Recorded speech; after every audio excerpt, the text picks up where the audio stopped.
Pão caseiro para iniciantes. Primeiro, vamos acrescentar 500 ml de água morna. A água precisa estar morna no ponto de mamadeira de bebê.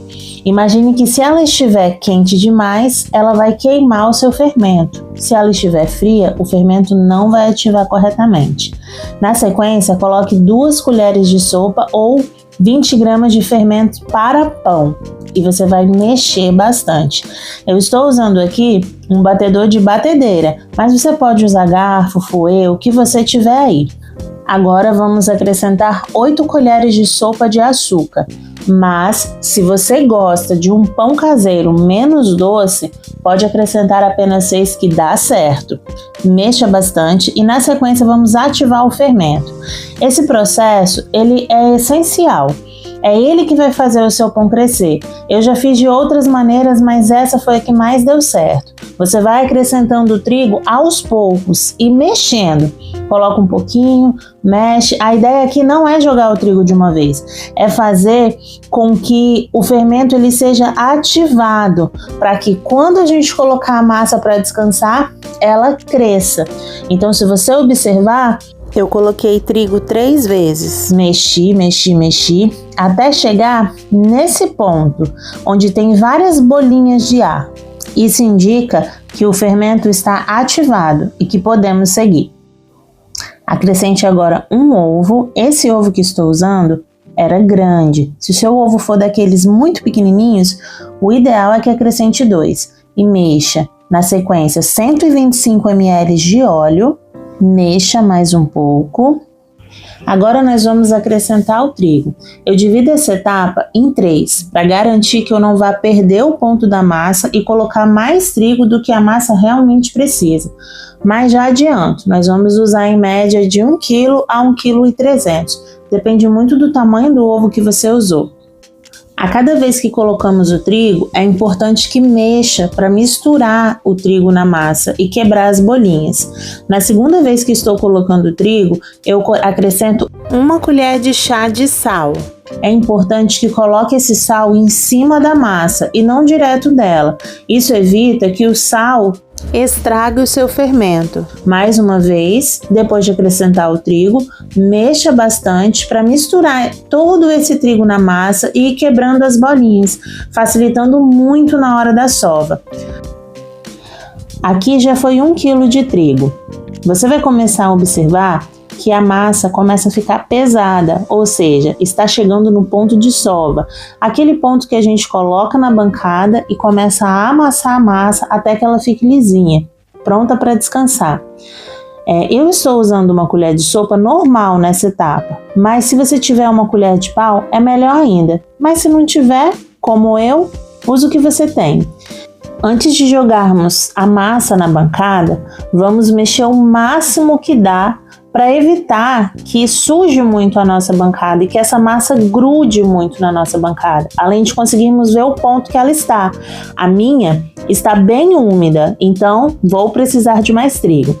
Para não grudar na bancada, a gente coloca um pouco de trigo em cima da bancada e despeja a massa em cima desse trigo. Pode despejá-la por completo, como estou fazendo aí. Depois, começamos a sova. Esse processo nada mais é do que amassar a massa, como eu estou fazendo aí no vídeo. Essa é a maneira que eu sovo a massa. Claro, existem padeiros profissionais que sovam de outra forma, mas a forma que eu faço e dá certo é exatamente esse movimento que você está vendo no vídeo. A massa precisa parar de grudar, tanto na sua bancada quanto nas suas mãos. Se você observar minha mão, os meus dedos estão cheios de massa. Isso significa que a minha massa ainda está muito úmida. Então, você vai polvilhando o trigo, preste atenção, polvilhando, não é enchendo a sua massa de trigo. Você vai polvilhar trigo na sua massa e sová-la até que ela não grude mais, nem nas suas mãos e nem na sua bancada.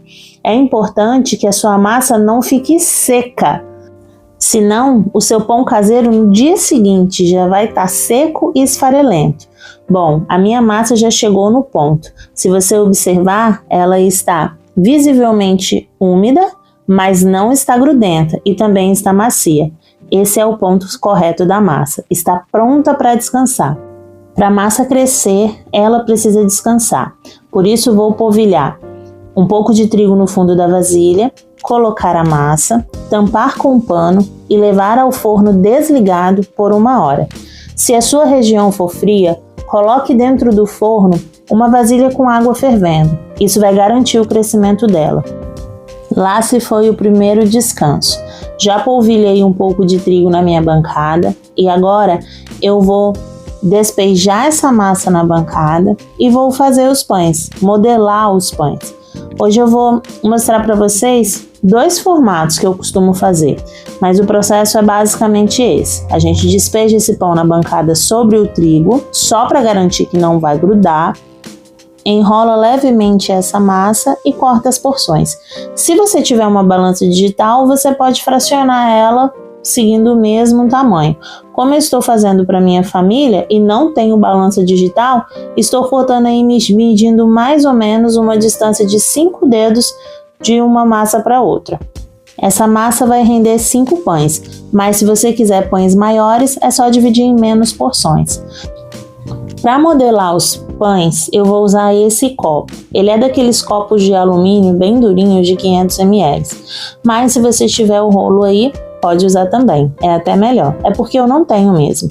O processo que uso é esse. Eu abro a massa o máximo que eu consigo, deixo ela bem fininha e bem esticadinha e depois vou enrolando, pressionando suavemente essa massa para ficar bem fechadinha.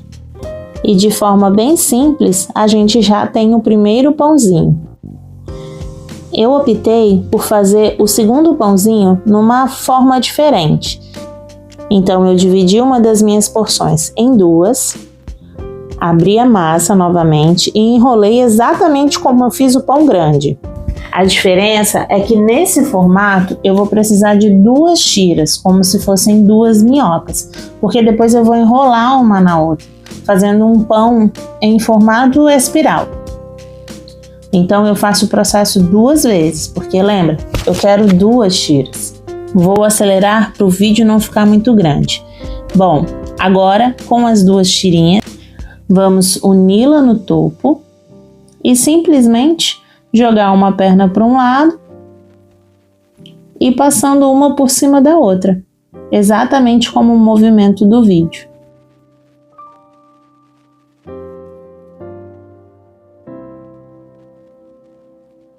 E agora vamos colocar numa forma redonda, aqui é uma forma de pudim, e levar as massas para o segundo descanso no forno desligado por mais 1 hora. Antes de assar, você pode pincelar um pouco de leite sobre a massa de forma bem delicada para sua massa não murchar, ou uma gema de ovo batida, mas eu não vou fazer isso. Meu objetivo é ser simples. Vou levar para assar exatamente como está no forno a 180 graus de 30 a 50 minutos. Aí já depende do seu forno e se você gosta dele mais dourado ou mais branquinho. E uma dica extra, depois que o pão ficar pronto, eleve ele um pouquinho na forma. Isso garante que ele não sue por baixo devido à quentura do pão e da forma. E esse é o resultado final, um pão macio, super saboroso, que rende muito e que você pode fazer essa receita inclusive para vender. Espero que tenha gostado e até a próxima receita.